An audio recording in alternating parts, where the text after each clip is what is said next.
Hi everyone, this is Shiro from Guided Soul-ution. Happy New Year to you. And today I wanted to share with you my take on shadow work, the inner journey, on this episode of From the Heart.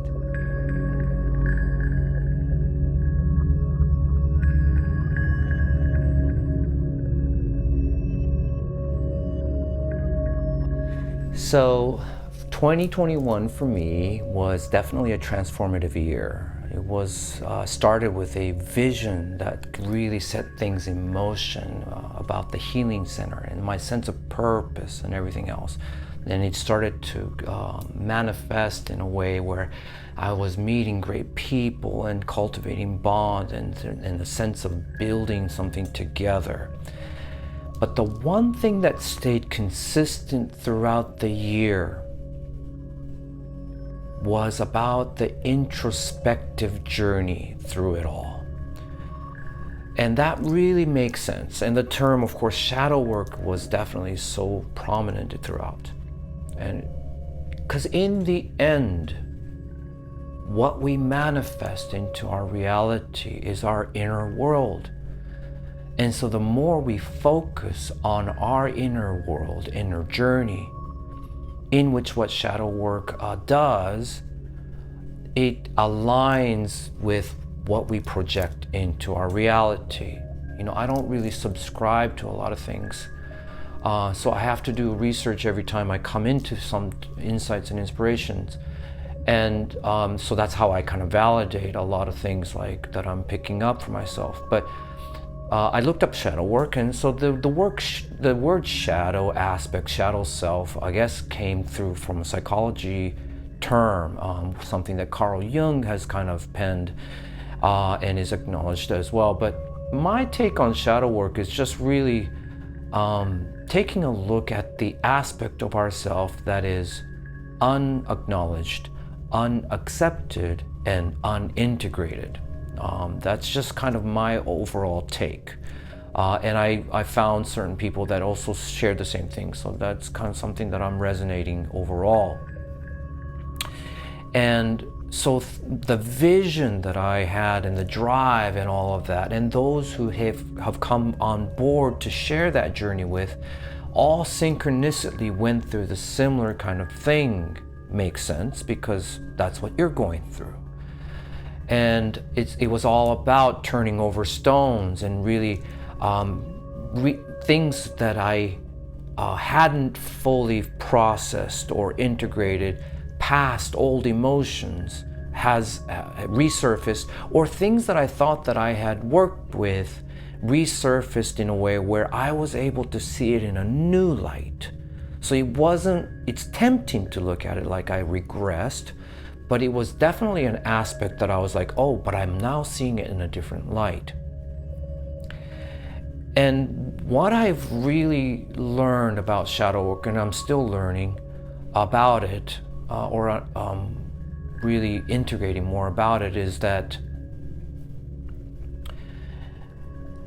healing traumas and healing things within the shadow is just the beginning, right? Healing is not our end game.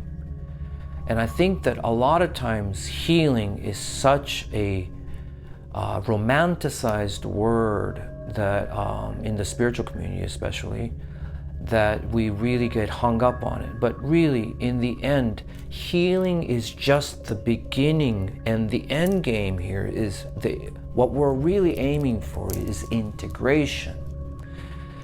And part of what I learned with shadow work is that oftentimes people think, oh, I just want to get this shadow work done and just get rid of this thing that I'm suffering from or struggling with. And one thing I can tell you very clearly is that our shadow is never going away. We are made of light. And as long as we're made of light, there'll always be shade. So what we do with shadow work is not about getting rid of things that's lurking in the darkness. It is about shining the light into it, and then fully accepting and acknowledging and integrating that aspect within ourselves to become whole. Positive and negative has to be embraced in equal polarity. I've done an episode on that before about all things coming in equal polarity. So positive cannot be positive without negative. Light is not recognized as light until we see a contrast, a shade. Then we begin to appreciate and recognize the value of light. And so a lot of that shadow work is about retrieving that aspect of ourselves that we had abandoned. Right? That's what happens, and that's what this practice of shamanic healing, of soul retrieval really is. And inner child healing, what that is that whenever there's trauma, repressed aspect of ourselves that's punished or scolded or abused, that aspect of us becomes fragmented because why? We deny it, we reject it, we think it's bad. Right? It's wounded, whatever it is, because oftentimes even when my clients, when we get into the trauma aspect of it, oftentimes they don't even remember what happened.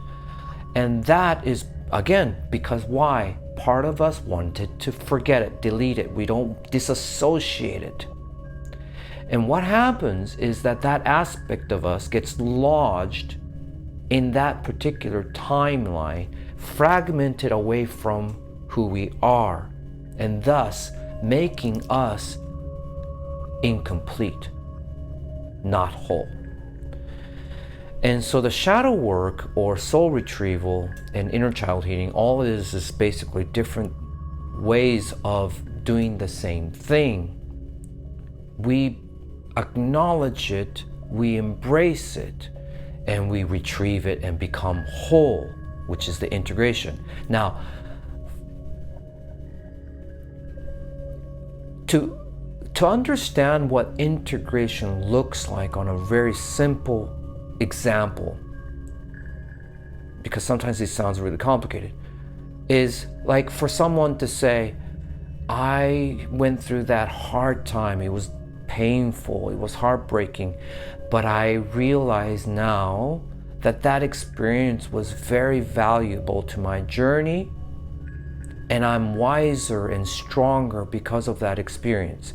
When someone says that, that is a sign or evidence of integration, because there's no resistance to something that wasn't comfortable, easy, or pleasant.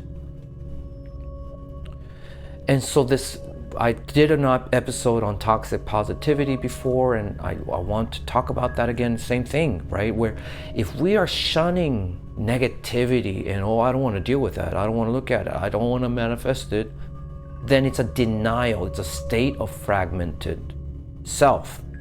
And thus, that part of us is going to perpetuate into our reality. Because remember, most of what we manifest and project into our reality experience is coming from our subconscious in the heart space. And what we are aware of in our conscious mind oftentimes is just a masking. And it's a very limited understanding and awareness. And when we get integrated, our head and heart becomes one. Because our heart is speaking a language that transcends the linguistics and what we can truly understand with our mind. Just to understand that our head space is a very limited and its ability to process things. Our heart is where it's at, and the subconscious lies within the heart. And so the shadow work is where we go deep into our heart space. And one of the things that I had to really recognize is that once we see it, we also understand that it's not something that we get rid of. because trying to get rid of it is a state of denial, right?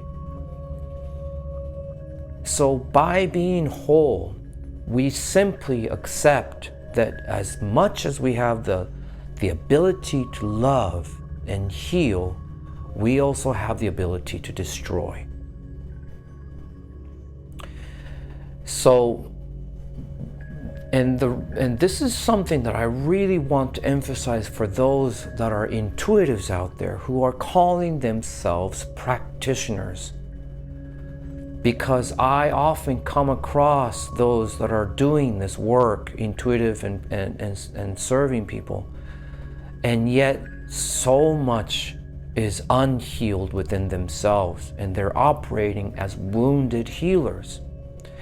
And that means that they will constantly manifest into their clientele an aspect of themselves. And I really experienced this firsthand. The more I evolved, I saw that the clients that I receive in my experience evolve as well. Because I've always viewed that the clients are a mirror reflection of myself, and thus any messages that come through is a message meant for me. And as practitioners, we have to remember, I remember the words of Jesus Christ in where he said, physicians, heal thyself. Healers, heal yourself. Because in the end, the trend of Reiki, certified, all of this made everyone healers. But there's a misunderstanding of the mechanism of healing overall. As healers, we're not doing anything to heal someone else. That's very important to understand here. We're not saving the world in that sense. One of the scriptural story that I always recall, and I see Bible in a very new light. I see where it was manipulated and edited or whatever, but things that was recorded just as factual experience of Christ, I still see it, and there's great value in this. And one of the story I recall is that Jesus was walking through the crowd, and a woman touches his garment, and he felt the energy leave him. And so he turned around and he said, "Who touched me?" And a woman says, "I touched you." And he asks, "Why did you touch me?" And she said, "I touched you because I thought that maybe even if I just touch you, I can be healed." And he said, "Woman, your faith has healed you." And that really came up to my memory when I was thinking about the shadow work that I was going through and how important the inner work is.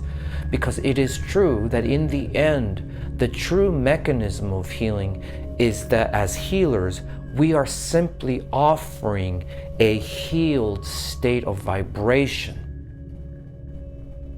aligned and pure, in which those who wish to heal themselves out of their volition and will to heal themselves, and with their belief that they can, they access that flow onto themselves and receive that aligned vibration that they can resonate with and align themselves to, and then bring to healing. This is why oftentimes healing doesn't work, because the client is still believing that the healer is doing the work for them. And that codependent energy, which is the equivalence of victim energy, perpetuates that misaligned state in their life. Because as long as there's a narrative of victimization, you did this to me, she did this to me, he did this to me, he makes me feel this way. The blame is a denial of that experience as your own. See, this is why we are actually never victims. We are always manifesting the experience for ourselves. Nothing enters your experience without your vibrational match. So in that regard, whoever triggered that pain is just a reflection of yourself, bringing it to your conscious awareness so that you can be aware that it's there. But when we are in a state of victimization, we're in denial that it's our responsibility, our accountability. See, forgiveness is powerful because what it really does is it allows us to own it. That's the integration. That's the healing and integration simultaneously occurring when we forgive. Because we're saying, we're not pardoning the other person's action. We're saying, I own this part of that experience. As long as I shared it with you, it's part of my story. That's what forgiveness really is saying. And so that's when we get integrated. That's shadow work right there. And so really, in the end, as practitioners, if you're not proactively and in some ways aggressively pursuing your own inner healing and journey,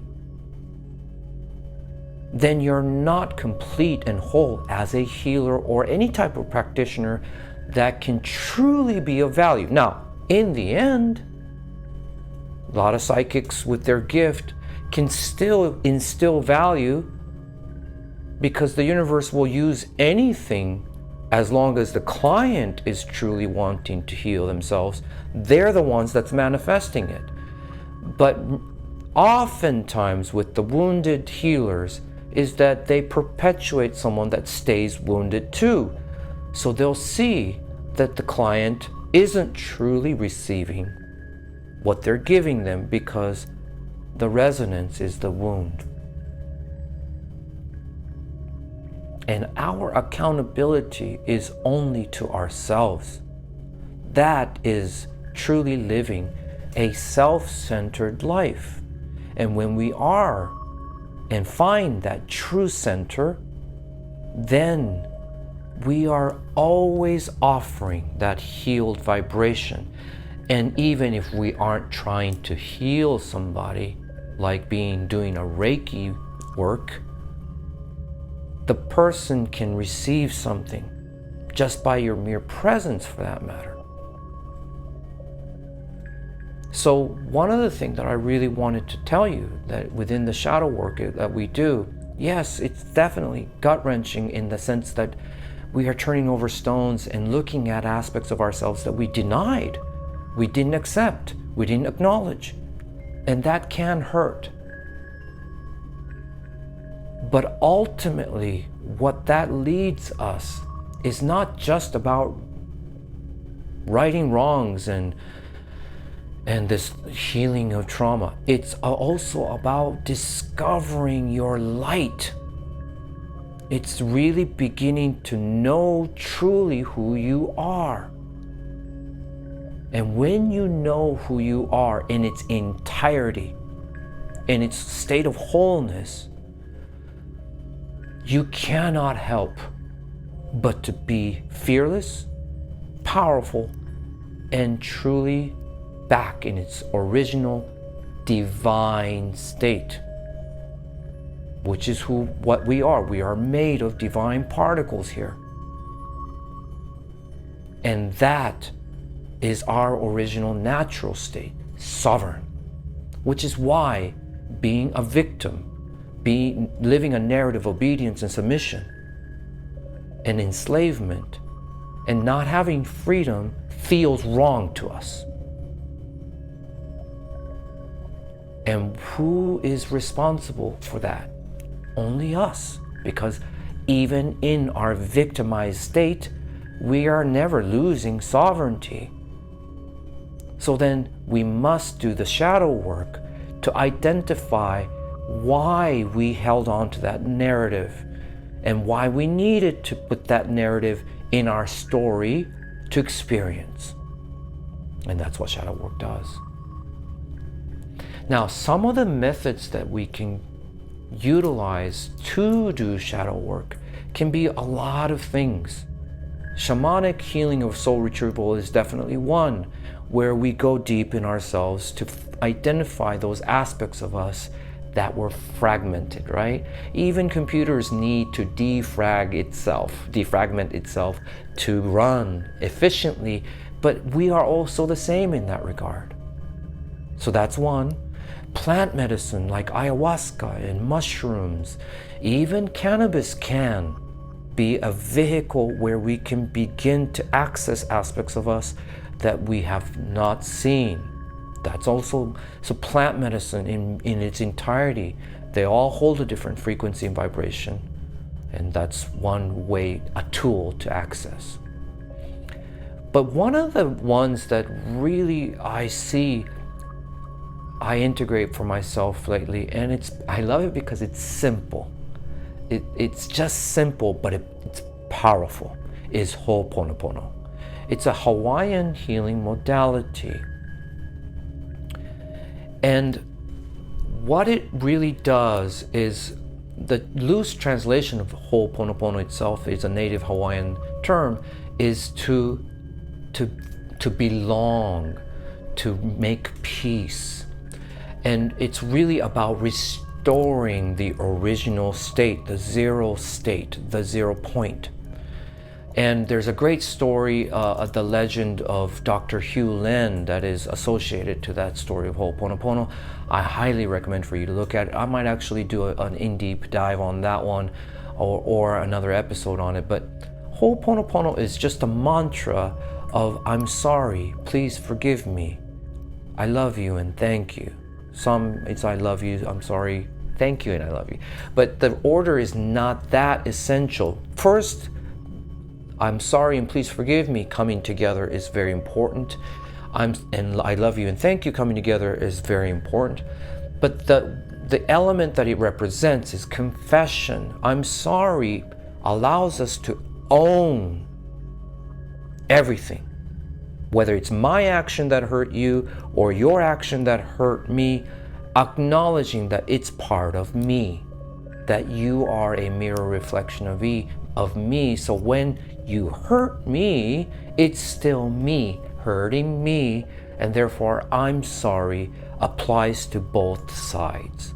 Then please forgive me is the restitution. It's the full closure, integration, right? I'm sorry begins the healing. Please forgive me begins the integration, because forgiveness is the ownership, regardless of how that came about, through an experience or through a person. It's still restitution if it hurt you. Then thank you is gratitude. It's acknowledging that it was necessary for me, and it makes peace with the full entire experience and the person. Then I love you is powerful because it's the unification. It's ultimately saying I am you, you are me. I love brings the unification back to singularity. And so by repeating I'm sorry, please forgive me, I love you and thank you, to everything that comes into your life, you own it as full responsibility of your own. Why? Because think about this. Whether it's a person that hurt you, whether it's an experience that hurt you or caused you to struggle, whether it's the news or what you observed in the world that triggers you to feel a certain way, what is the common thread in all of that?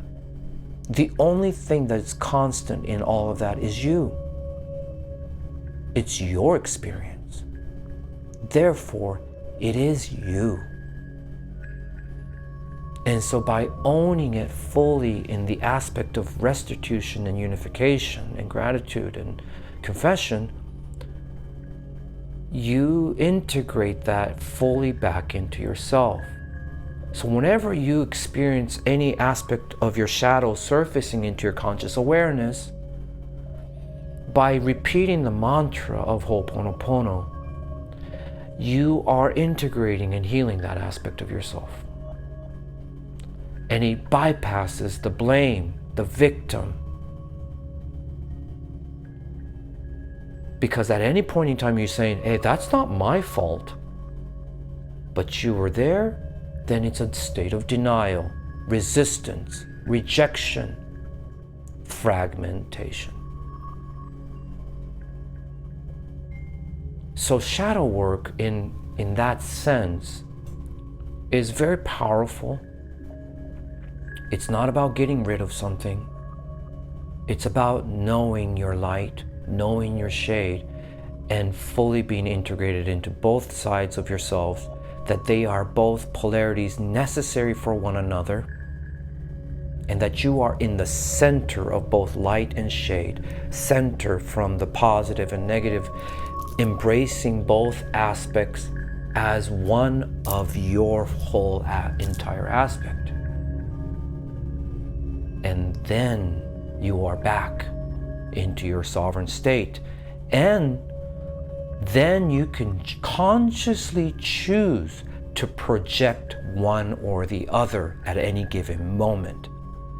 So your poison, your shade of whether it's anger or hate, it's a conscious expression with intent. Then it's not a problem anymore, because it's not something that you're being controlled by. So you can consciously say, I am going to be angry with this. I am choosing to be angry about this right now. And I am choosing that emotion to ventilate this energy that I'm feeling toward that, the indignance that I feel about that. And I will observe that anger within myself to fully integrate that experience into myself. Then anger is a necessary vehicle. It is sometimes the most powerful catalyst to change. Every aspect of us is important. And oftentimes people think that becoming spiritual is about being nice, being good. It has nothing to do with moral codes. It is becoming sovereign. And that is our original state. And when we know our original state, our true self-centered state, anything that is off is easily identified and immediately aligned and integrated back. It helps us to fully navigate ourselves, and thus becoming affluent in manifesting our greatest joys and desires, as well as manifesting the greatest relationships, and also to be fulfilled at any given moment. And in that state, you will know why you are here, who you are, your purpose, and what is being done at every step you take. And therefore, every moment you become naturally more present. That's something I wanted to tell you today. Shadow work and our reincarnation, it's not about fixing things all the time. It's not just about righting wrongs. At the soul level, this is like a game.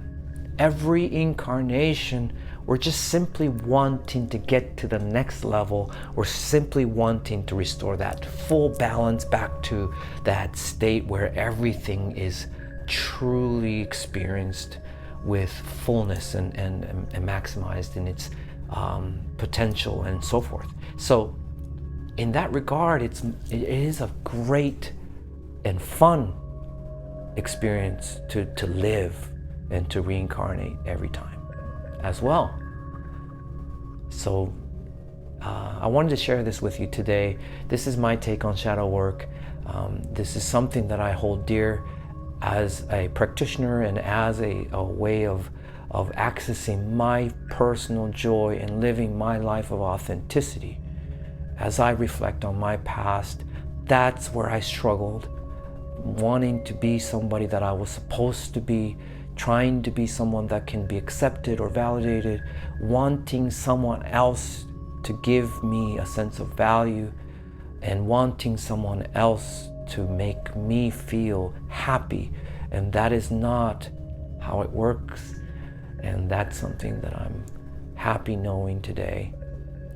Thank you for tuning in. Please do tune into the indie podcast that I do with Meireen. And there is definitely an episode on shadow work. I'll add that to my description box below. Please subscribe and like and to support this channel and the vision that I hold. Until the next time, thank you for tuning in. This was From the Heart.